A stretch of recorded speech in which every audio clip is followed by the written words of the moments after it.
दोस्तों, आपने कई बार टीवी या न्यूज़ में नक्सलियों और माओवादियों की हिंसा के बारे में सुना होगा। जहां हम कश्मीर और नॉर्थ ईस्ट में हो रहे वायलेंस के बारे में जानते ही हैं, वहीं हम में से ज़्यादातर लोगों को ये नहीं पता है कि नक्सल मूवमेंट क्या है, ये कहाँ से शुरू हुआ और असल में नक्सली क्या चाहते हैं। जबकि एक वक्त था जब भारत में समस्या कश्मीर की समस्या से भी ज़्यादा खतरनाक हो गई थी। आज के इस वीडियो में हम इसी मूवमेंट के बारे में जानने वाले हैं। तो अगर आप भी जानना चाहते हैं तो बस बने रहिएगा हमारे साथ वीडियो के अंत तक। लेकिन वीडियो शुरू होने से पहले अगर आप चैनल पर नए हैं या आपने अभी तक चैनल को सब्सक्राइब नहीं किया है तो चैनल को सब्सक्राइब करना और बेल आइकन दबाना ना भूलें। नक्सल मूवमेंट को अगर कम शब्दों में समझा जाए तो नक्सली वो लोग होते हैं जो कंगना रनौत की तरह ये मानते हैं कि 1947 में भारत को आजादी नहीं मिली थी। उनका कहना है कि भारत को अंग्रेज छोड़ तो गए, लेकिन उनकी व्यवस्था वैसी की वैसी बनी रही, जिसे फिर आने वाली सरकारों ने हत्थे लिया। नक्सली ऐसा भारत बनाना चाहते हैं जो एक कम्युनिस्ट शासन से चले, जिसमें मजदूरों और किसानों को प्राथमिकता दी जाए, ना कि बड़े बड़े पूंजीपतियों को। नक्सल मूवमेंट के पीछे भारत की कम्युनिस्ट पार्टियों का बड़ा हाथ रहा है। नक्सलियों का मकसद एक आर्म रेवोल्यूशन खड़ा करके भारत की सरकार को गिराने का है। वैसे तो नक्सली इतिहास आजादी से पहले ही शुरू हो जाता है, लेकिन इसमें एक बड़ी घटना 1967 की नक्सलबाड़ी की घटना है।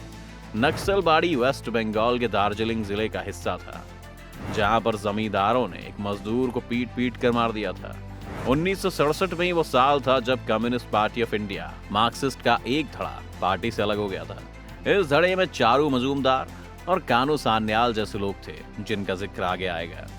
इस नए ग्रुप ने सीपीआई मार्क्सिस्ट लेनिनिस्ट का भी गठन किया, जो लोगों को सरकार और जमींदारों के खिलाफ हथियार उठाने के लिए कह रही थी।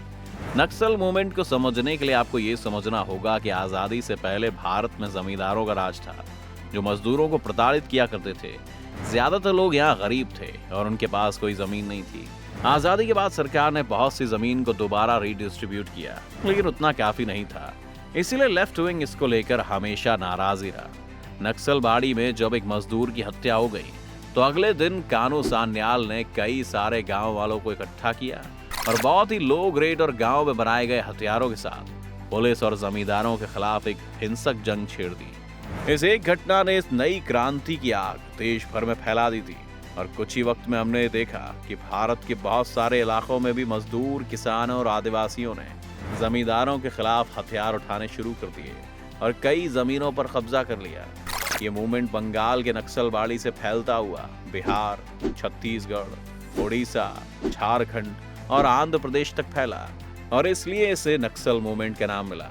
नक्सली चीन में माओ की आइडियोलॉजी से बहुत प्रभावित थे, जिन्होंने वहां पर एक कम्युनिस्ट शासन की शुरुआत की।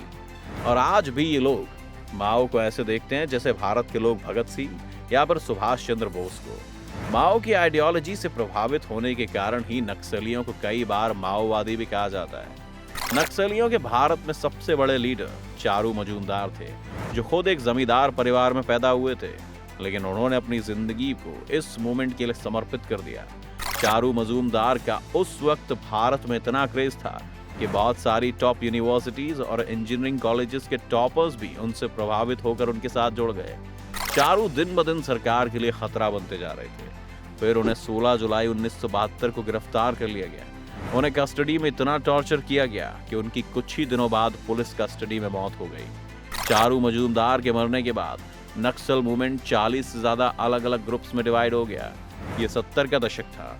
नक्सल मूवमेंट जहां अपने पैर पसार रहा था, वहीं दूसरी ओर सरकार ने भी इस सिचुएशन को गंभीरता से लेना शुरू कर दिया था और बहुत से इलाकों में एंटी नक्सल ऑपरेशंस चलाए जाने लगे, जिसमें 9000 से ज्यादा नक्सलियों ने सरेंडर भी किया।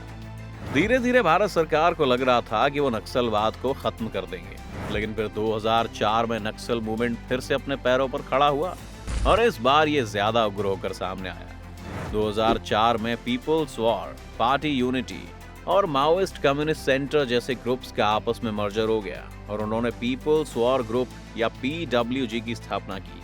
पीडब्ल्यूजी आज भी छत्तीसगढ़, उड़ीसा और झारखंड के कई इलाकों को कंट्रोल करता है।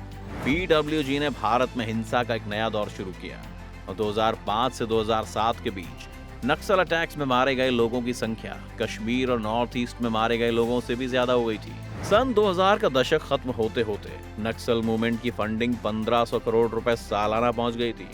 उस वक्त देश के प्रधानमंत्री मनमोहन सिंह ने इसे भारत की सबसे बड़ी प्रॉब्लम कहा था। इसी वक्त भारत सरकार और सिक्योरिटी फोर्सेस ने सलवा जदूम नाम का एक ग्रुप भी बनाया, जिसमें सरेंडर हुए नक्सली सरकार की तरफ से नक्सलवाद के खिलाफ लड़ने जंगलों में उतरते थे। नक्सलवाद की समस्या भारत की किसी भी और समस्या से काफी अलग है। अगर हम छत्तीसगढ़ को ही देखें तो हमेशा से नक्सलियों के लिए एक सेंटर रहा, जहां के जंगलों से वो ऑपरेट करते हैं। लेकिन आखिर यहाँ नक्सली हैं कौन? ये वो लोग हैं जो बड़ी बड़ी कंपनीज का विरोध कर रहे हैं ताकि वो उनके जंगलों को ना जाने और उन्हें विस्थापित ना करें। नक्सल मूवमेंट में शामिल होने वाले लोगों में से कई लोग वो भी हैं जिनके परिवार के किसी व्यक्ति को पुलिस ने जबरन जेल में डाल दिया या उस पर फिर झूठे इल्जाम लगाकर फेक एनकाउंटर में अपने प्रमोशन के लिए मार दिया। पत्रकार आशुतोष भारद्वाज की किताब द डेथ स्क्रिप्ट और अरुंधति रॉय के लेख वॉकिंग विद द कॉमरेड्स में हमें नक्सलियों के जीवन के बारे में कई सारे विवरण मिलते हैं। इनमें बताया गया है कि कैसे नक्सल गुटों में औरतें और मर्द साथ में लड़ते हैं और दोनों के बीच किसी तरह का कोई भेदभाव नहीं किया जाता। कैसे ज्यादातर नक्सलियों के नक्सली बनने की कहानी किसी फेक पुलिस एनकाउंटर या पुलिस की प्रताड़ना से शुरू होती है। जब हम नक्सल समस्या की बात करते हैं तो हमें एक और ग्रुप को नहीं भूलना चाहिए, और वो है छत्तीसगढ़ के जंगलों में रह रहे वो लोग जो नक्सली नहीं हैं। इन लोगों की जिंदगी में बहुत ही अलग समस्याएं हैं। एक तरफ पुलिस है जो जब चाहे किसी को नक्सली बताकर गिरफ्तार कर लेती है। पुलिस के कई लोग यहाँ पर आकर इनके मवेशियों या फिर मुर्गों को अपने खाने के लिए ले जाते हैं और दादागिरी करते हैं। वहीं दूसरी ओर नक्सली हैं जो इन गाँव में आकर आतंक मचाते हैं। अगर इन्हें किसी पर भी पुलिस का खबरी होने का शक होता है तो उन्हें मार दिया जाता है। बीते सालों में भारत सरकार का भी इसी तरह से परेशानियों की तरफ ध्यान गया है। इसीलिए इन नक्सलियों से निपटने के लिए अब सिर्फ फोर्स का इस्तेमाल नहीं किया जाता है, बल्कि सरकार इन गाँव में जाकर भरोसा जीतने की भी कोशिश कर रही है ताकि लोग नक्सली ना बने। सरकार ने सरेंडर नक्सलियों के लिए भी बहुत सी स्कीम्स निकाली हैं, जिसमें उन्हें फिर से नई जिंदगी शुरू करने के लिए घर और पेंशन देना भी शामिल है। सरकार की इन कोशिशों से कुछ पॉजिटिव रिजल्ट्स भी निकले हैं। जहां 2010 में नक्सल मूवमेंट्स 10 राज्यों की 96 डिस्ट्रिक्ट में फैली हुई थी, वो सितंबर 2021 में घटकर 41 डिस्ट्रिक्ट्स में रह गई है। 2009 में 2258 नक्सली हिंसा की घटनाओं में 908 मौतें दर्ज की गई थी, लेकिन अगस्त 2021 में सिर्फ 349 घटनाएं और 110 मौतें रिकॉर्ड की गई हैं, जो बताती है कि धीरे धीरे ये मूवमेंट अब अपने डिक्लाइन पर है और उम्मीद की जा रही है कि जल्द ही खत्म भी हो जाएगी। क्या आपको लगता है कि नक्सलियों की मांगें सही हैं, लेकिन उनका तरीका गलत है? अपनी राय हमें कमेंट बॉक्स में जरूर लिखिएगा दोस्तों। उम्मीद है ये वीडियो देखकर आपको काफी कुछ जानने को मिला होगा। अगर आपको ये वीडियो पसंद आई हो तो वीडियो को लाइक करें, और अगर आप इस चैनल पर नए आए हैं या आपने अभी तक चैनल को सब्सक्राइब नहीं किया है तो चैनल को सब्सक्राइब करना और बेल आइकन दबाना ना भूलें।